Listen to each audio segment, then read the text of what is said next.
$2 million, or 66.6% of eligible costs, was also approved. But subsequently to this approval, Lambton Shores received notice in December 16, 2010, in a letter to the Director of Community Services, Peggy Van Mierlo West, that this FCM, Federation of Canadian Municipalities, had increased the grant amount to $1 million and increased the loan amount to $10 million. The grant was conditional upon the loan being dispersed and verification that the project was completed and had achieved the required minimum environmental benefits. So this is from the Green Fund, so they're trying to secure some environmental benefit to our community. The required minimum benefits are the sustainable design initiatives described in Lambton Shores' 2008 water application. And Lambton Shores has asked for a confirmation that a reduction in sustainable design initiatives for a single train approach would still qualify for the FCM grant and loan. To this date, the municipality has not received confirmation for a reduced approach. So then the question is, how are the currently known developments, everything that we're currently informed about, in Rice and South Bend, paying their fair share of the new sewage treatment facility? So based on the 2006 master plan and information provided by our CAO, Mr. John Byrne, to Council over the last several years on wastewater management for Grand Bend area, and in particular staff report 16/2011 to Lambton Shores Council from Patty Richardson, Senior Planner, new developments have been identified as a key driver of the need for the sewage treatment facility. It's being brought together. Let's take these on. That's great.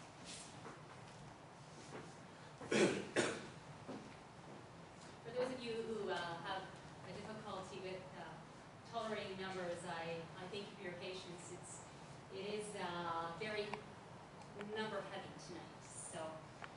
So this is a chart which indicates all of the various currently known and currently approved or pending capacity users in the existing sewage treatment facilities. So, and we have included the potential of zone 3 and 4 in this as well. So, as you can see at the beginning, we start off, let's skip the first column that talks about lots. The second one is really an important one.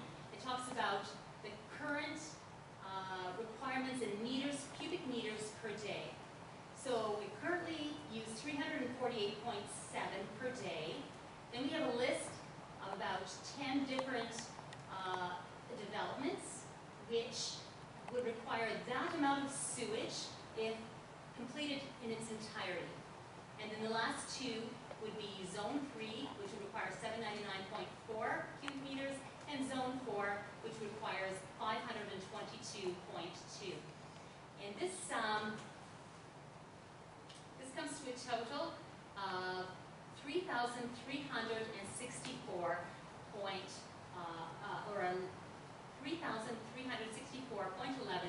cubic meters per day.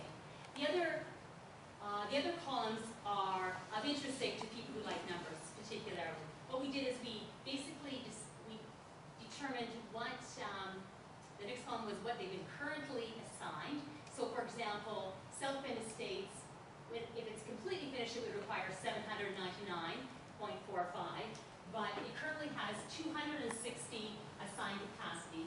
Another one of interest would be the Rice development, which in its full capacity would require 340.36, but currently only has 60 cubic meters. And then we did the percentage of the future capacity available in the new plant, and then the actual cost of that based on its gross cost of $26.94 million. Now the last column is one that we talked to the treasurer about, but it will take time for us to determine exactly how much of that money will be recoverable through development charges. And a considerable amount of money will be recovered through development charges, and that will be of interest for those who like to number crunch. So, of course, once again, this is based on a planner report, number 16/2011. And keep in mind that Lambton Shores would have 48.4% of the total capacity available to us in the dual train of the new sewage treatment facility, which is designed for 4,659 cubic meters. So if we have 48.4% of 4,659, that is 2,255 cubic meters today. So we instantly start to see that there may be some challenges for us if, in fact, we need 3,364.11 cubic meters in total for everything that we know we will need if all of the developments that are in discussion right now are completed. So there is potentially some issues here that we'll have to talk through. So there's some other details which I'll include in the major report. Some of these numbers do not include the commercial aspects. The Rice one does not include its commercial numbers in the 340.36, and the 799.45 does not include the hotel and golf course flows which are anticipated in the South Bend Estates development either. So those are all of interest. So let's continue on for now into the next slide. The question is, what sewage capacity is required for existing users in areas other than Zone 3 and Zone 4? So if we look at, let's just focus on the dual train right now.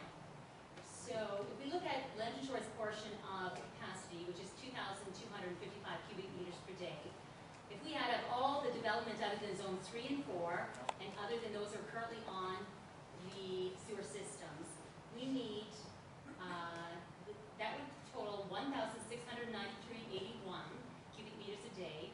The current use would have to be deducted as well. That would leave us a total of 212.49 cubic meters a day. That is the total amount that would be available to Lambton Shores for future development, Zone 3 and Zone 4. These calculations appear to indicate that there would be only 212.49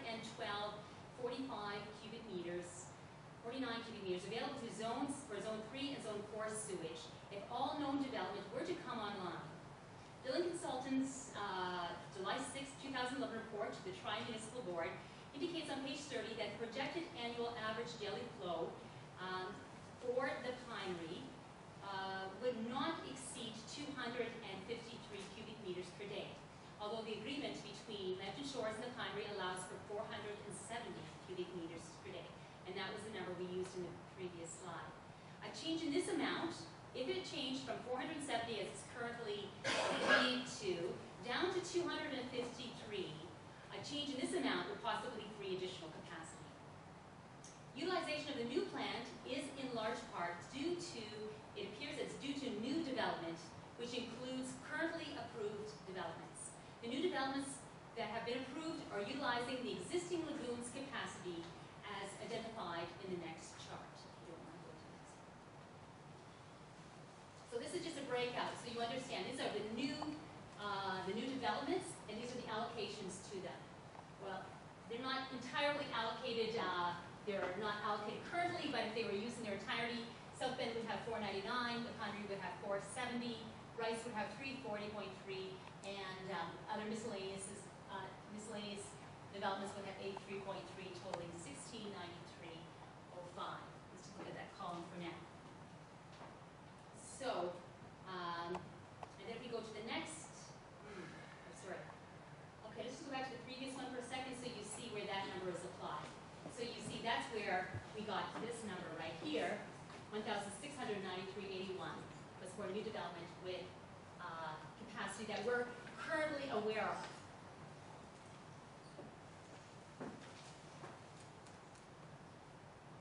So the fourth question is, how will the net cost of the sewage treatment facility to Lambton Shores be financed?